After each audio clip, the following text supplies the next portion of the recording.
Hi friends, welcome to our CWSN Leela Bhanu channel.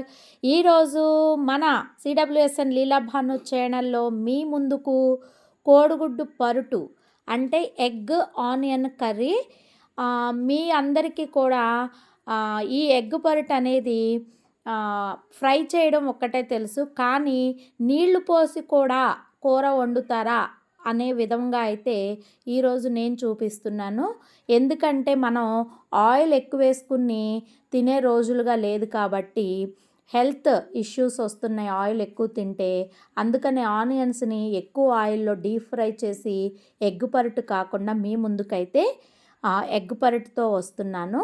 ముందుగా ఆయిల్ని వేసుకుని దానిలో ఆవాలు జీలకర్ర చిటపట అనేటప్పుడు మనం 4 పెద్ద ఉల్లిపాయలు తరిగినవి, 4 పచ్చిమిర్చి, 2 కరివేపాకు రెమ్మలను అయితే వేసుకుని పసుపు ఉప్పు వేసుకుని ఇప్పుడు నేను చూపిస్తున్న విధంగా అయితే మనం ఆనియన్స్ని ఫ్రై చేసుకోవాలి. ఆనియన్ ఫ్రై అయినాక కూరకు సరిపడినంత కారాన్ని వేసుకుని నేను చూపిస్తున్న విధంగా అయితే కలుపుకోవాలి. మనకి ఈ ఎగ్ పరుట్లో ఆయిల్ చాలా తక్కువ పడుతుంది. ఎందుకంటే ఆనియన్ నూనెలో ఫ్రై అయ్యేదానికన్నా కూడా వాటర్లో ఆనియన్ అనేది ఉడుకుతుంది. ఇప్పుడు మీకు చూపించాను కదా, అలా కొద్దిగా వాటర్ పోసుకుని ఆనియన్ని వాటర్లో ఉడికించుకున్న తర్వాత నేనైతే 4 ఎగ్స్ తీసుకున్నాను. ఇప్పుడు మనము 4 ఎగ్స్ని కూడా ఇలా పరుటుకైతే వాటిని మనం ఎగ్ ఆమ్లెట్కి ఎలా వేస్తున్నామో అలా వేసుకోవాలి. అయితే ఇక్కడ చేయాల్సిన విషయం ఏంటంటే, మనం ఎగ్ పగలగొట్టిన తర్వాత మనము గరిట పెట్టి కలపకుండా అలా మనం 4 ఎగ్స్ని కూడా వేసిన తర్వాత మనం మూత పెట్టి ఉంచాలి. ఇప్పుడు నేను చూపిస్తున్న విధంగా మూత పెట్టి కొంచెం సేపు ఉడికిన తర్వాత మనము ఏ ఎగ్కి ఆ ఎగ్ తిప్పుకోవాలి.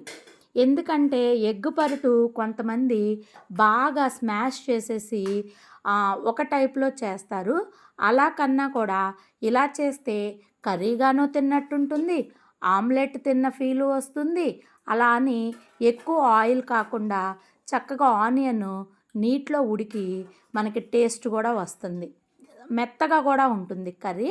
ఈ విధంగా అయితే మీరు చేసుకున్నట్లయితే ఆ ఎగ్ పరుటు ఆనియన్ ఎగ్ కర్రీ చాలా బాగుంటుంది. ఒక్కసారి ఈ విధంగా ట్రై చేసి చూడండి. ఈ ఎగ్ పరుటు కర్రీ కనుక మీకు నచ్చినట్లయితే కనుక మన సిడబ్ల్యూఎస్ఎన్ లీలా భాను ఛానల్ని సబ్స్క్రైబ్ చేసుకోండి, లైక్ చేయడం మర్చిపోకండి, షేర్ చేయండి. అలాగే మీరు కర్రీ చేసుకున్నాక ఈ విధంగా ఎలా ఉందో కామెంట్ కూడా పెట్టండి.